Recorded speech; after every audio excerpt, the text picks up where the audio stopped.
What's going on, it's Suk and I'm back with a brand new video on Super Duper Tech. In today's video, I shall be reviewing the 2022 10th generation iPad. I've already uploaded videos testing and comparing this iPad's performance to other devices, along with showing what its cameras are capable of capturing.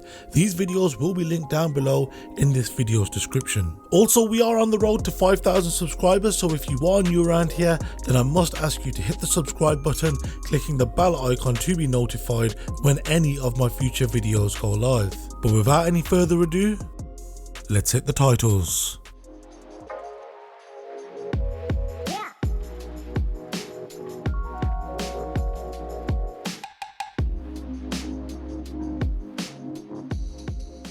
So firstly, let's talk about the design of this iPad. Yes, it follows the same design style which we've had on the iPad Air and Pro models, which is no doubt a good thing, with it having no home button and a single-sized bezel around the perimeter of the iPad. The volume buttons are on the right side of the device, and in the right bezel you will find the front FaceTime camera, now oriented in the landscape position. On the top you'll find Touch ID built into the sleep lock button, and you'll also find some speakers on the top and also on the bottom. And on the bottom you'll find more speakers flanking the USB-C port. Although this iPad comes powered by Apple's A14 Bionic system on a chip, it'll allow this USB-C port to transfer speeds up to USB 2.0 speeds, which means up to 480 megabits per second, which means the transfer speeds on this iPad are quite slow.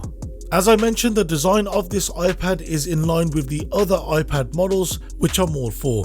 This iPad is available in pink, silver, yellow and blue in either 64 or 256 gigabytes of storage. As I mentioned, there are speakers on the top and bottom of the device, meaning it indeed has stereo speakers on this iPad. So let's take a quick listen to how they sound.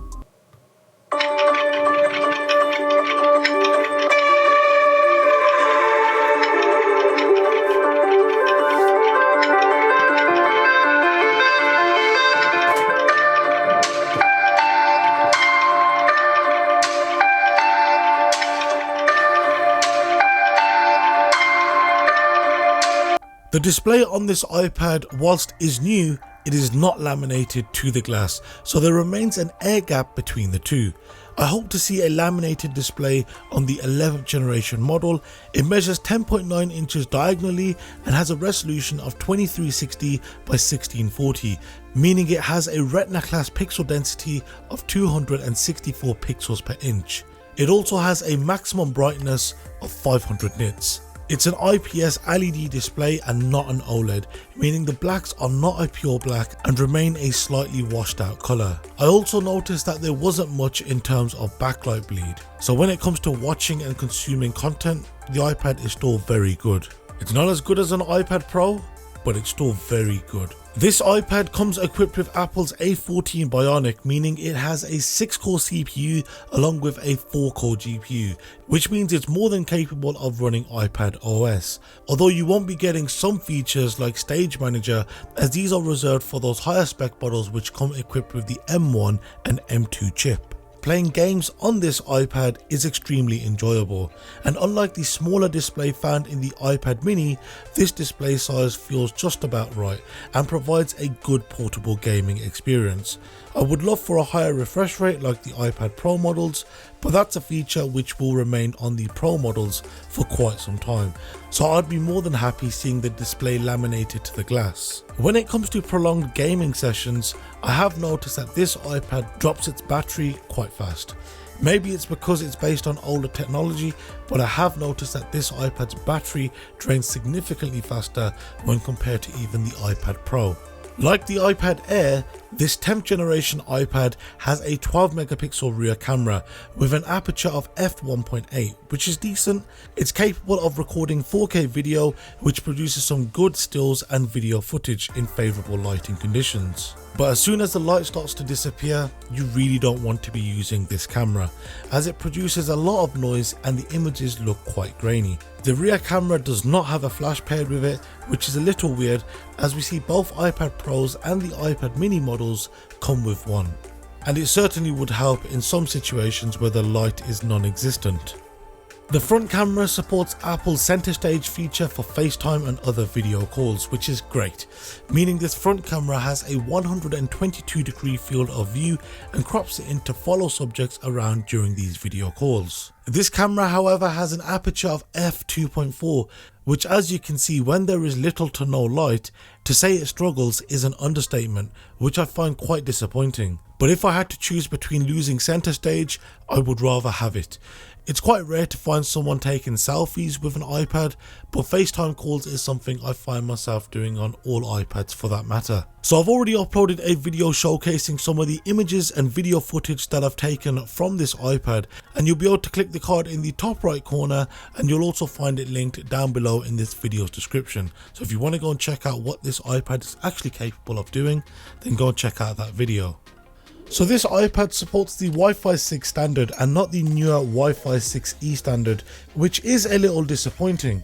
It's also worth noting that the 5G model does not use the millimeter wave technology, and so you will be limited to using sub 6 GHz. There's no ultra wideband here, but it's nice to see that there is 5G on yet another iPad model. Also, if you are traveling, then you probably don't want to be opting for this iPad, as there is no GSM radio. So if you are traveling to other countries that are a little less developed, then you might want to opt for the iPad Pro, as it has the most connectivity out of all iPad options. So now we can talk about the operating system. And yes, whilst I love iPad hardware, the software has still been lacking for the past few years, and yes, improvements across the board are expected every time Apple releases a new update.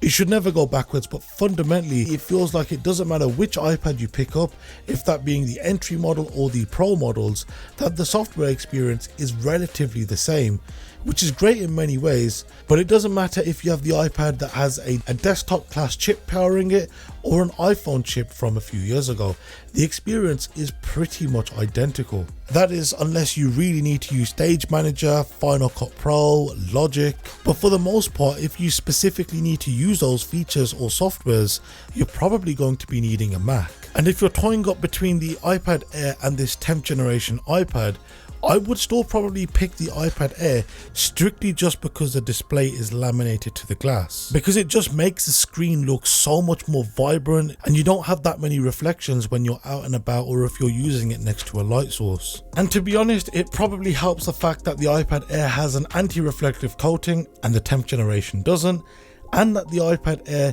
supports the P3 color spectrum, whereas the 10th generation iPad is stuck at the sRGB, which means that when it comes to watching movies, films, YouTube videos, and honestly even just looking at photographs that you've taken, they look so much more better on the iPad Air and iPad Pro models just because of these smaller things.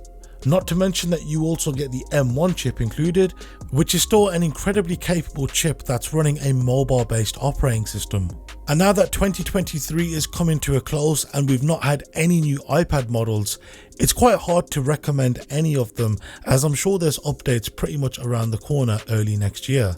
And whilst I suggested purchasing the iPad Air over the 10th generation iPad, if I was being smart about it, just looking at the prices, the iPad Air starts off at £669, whereas the 10th generation iPad starts off at £499. And unless you could pick them up for a decent price over the Black Friday sales period, I would probably stick with the 10th generation iPad for the time being. Or if not, why not go for the 9th generation iPad, as they still sell that. You'll be saving yourself even more money, and when these new iPad models come out, you could potentially trade in.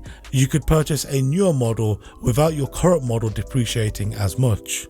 But hey, what the hell do I know? I'm just a guy that's been in the industry for over 10 years.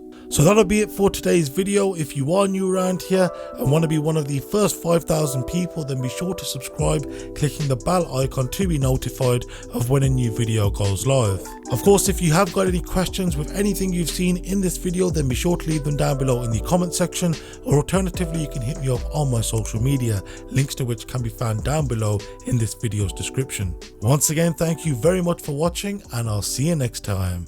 Take care and have a good one.